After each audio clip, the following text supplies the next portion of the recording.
From Montana's news leader, this is the MTN 530 News. We've seen nationally the increase in gun violence, and I don't think our community is immune to it. A recent rash of unsolved shootings around Billings has police tackling the question of why. Tonight, they give us a better understanding of one key ingredient to help solve these crimes. Good evening, everyone. Thanks for joining us on your Friday. I'm Jeanelle Slade. Well, Billings police officers have their work cut out for them with gun-related incidents tripling in 1 month from this time last year. Tonight, Q2's Andrea Lutz takes a look at the data and learns there's an unsavory trend playing out. In recent weeks, the Billings Police Department has responded to an uptick in shootings in our community. So we're reaching out to them to see if they have answers as to why. We've all seen nationally the increase in gun violence, and I don't think our community is immune to it. Captain Neil Lawrence with the Billings Police Department says a rash of recent shootings has kept detectives busier than normal because solving these crimes is proving difficult. They don't go very far because we have people who don't want to cooperate. We don't have a lot of evidence to go on. Sometimes victims don't want to cooperate. Sometimes witnesses don't want to come forward. Data requested from BPD shows in a span of 3 years, gun-related incidents are up. In April, they've tripled. From 2019, there were 5. In 2020, 6.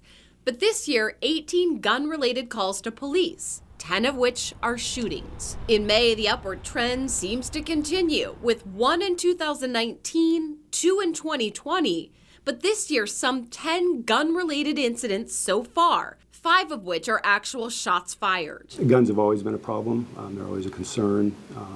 But unfortunately, there has been this uptick nationally, and we're seeing a little of it right now. But there's one crime-fighting element that Lawrence says could really help.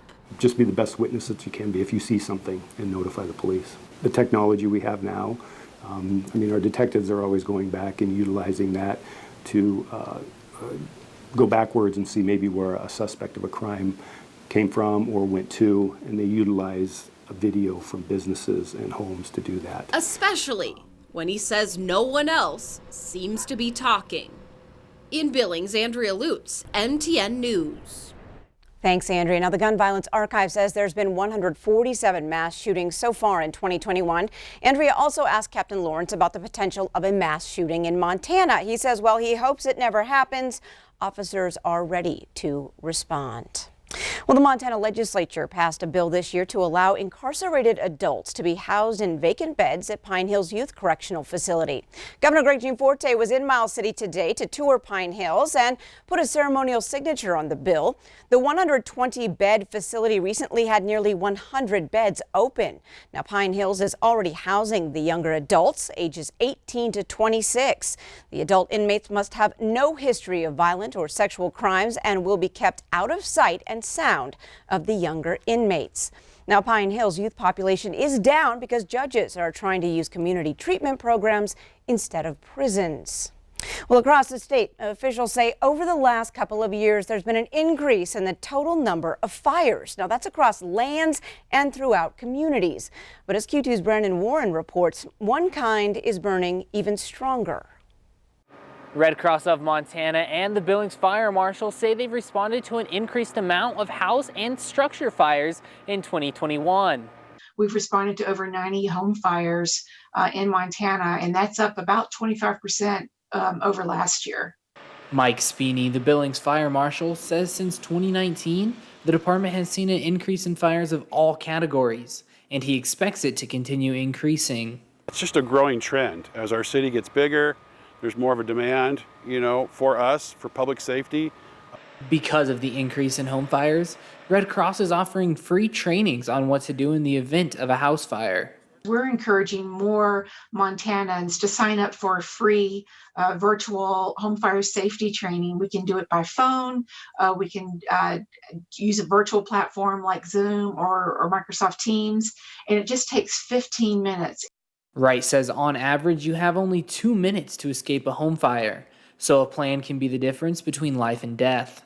Along with tips like not leaving cooking food unattended, checking smoke detectors, and making sure you have a fire extinguisher in your home, Speeney also had this to say. We're coming into summer and everybody wants to be outdoors. possibly have an outdoor fireplace or something like that. Common sense, make sure you have some water there to put it out. If it's windy, don't do it. Speeney says to keep on the lookout for safety messages and regulations as temperatures continue to increase. In Billings, Brandon Warren, MTN News. Thanks, Brandon. Well, summer Special Olympic competitions kicked off in Billings today. Take a look. The three-day event started with track and field over at Dallas Stadium. About 225 athletes will take part over the weekend. Teams from Billings, Red Lodge, and Roundup, including adults and 9 schools. Now, athletes will compete in cycling, soccer, and bocce tomorrow and wrap things up on Sunday with golf. Special Olympics is still under strict protocols. Those include masks, a smaller number of people, and no spectators. Billings is one of only 2 locations in the state that has hosted in-person events. Well, the 5 largest local high schools are constantly in competition. It's usually on the field or in the court, but each year they also take on that rivalry to the wall. And the votes are in. The winner of the 2021 War of the Walls is Senior High School. Athena Renova is the artist behind the mural painted on the side of the Grand Avenue Master Lube store. She says the bronc breaking through a brick wall represents the diversity at Senior High and the students who are working to break down barriers for minority and disadvantaged students. Now, West High comes in with a very close second this year. That mural painted by Cole Arroyo is on the side of the King Avenue Master Lube, and Laurel High School comes in third, painted by Grace Tim, a senior at Laurel.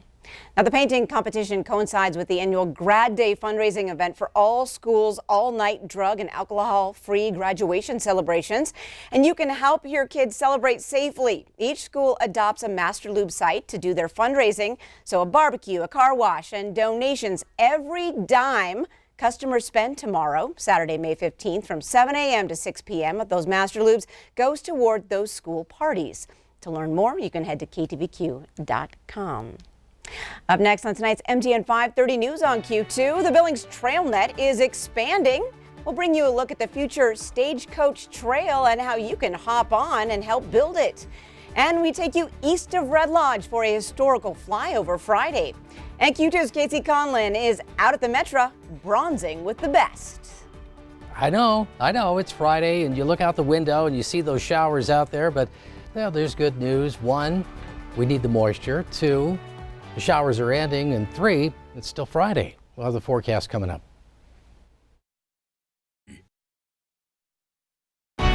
From Montana's news leader, you're watching the MTN 530 News. Well, Billings TrailNet is looking to add another piece to the puzzle to complete the marathon loop. Well, last year, the Skyline Trail atop the rims was completed, and now there's a plan to connect the rims to the valley. Q2's Shaquille Cozart has more. Well, in order to make Zimmerman Trail safer for cyclists and people that want to walk in the area, Billings TrailNet has announced the start of a community fundraiser for what will be called the Stagecoach Trail. The trail would allow people in the community to commute between the valley and the rims on foot, bike, and will be wheelchair accessible. Billings TrailNet began fundraising on May 6th at the Yellowstone Valley Gives community fundraiser. And for 24 hours of this amazing, 24-hour giving event for all the nonprofits in Billings, we had raised almost $13,000. While $13,000 is a fraction of what it will take to build the Stagecoach Trail, Drake says there's still much to be done in the meantime. So it's going to be a really expensive trail. It's going to be between $3 and $4 million to build it. So trying to raise that kind of money from Billings TrailNet would be a pretty tall order. But what we can do is we can engineer it. Billings TrailNet spent about $200,000 engineering the now completed Skyline Trail. But as the planning and fundraising continues for the Stagecoach Trail, Drake says people are getting excited for a trail that will finally connect the valley to the rims. Talk to a lot of cyclists because I know a lot of cyclists. I am one, and they're always asking me about the Stagecoach Trail. Reporting in Billings, I'm Shaquille Cozart with MTN News. All right, thanks, Shaq. Up next in weather, if you've been looking out the window, you're seeing those dark clouds, and Ed will let us know just how much is going to fall.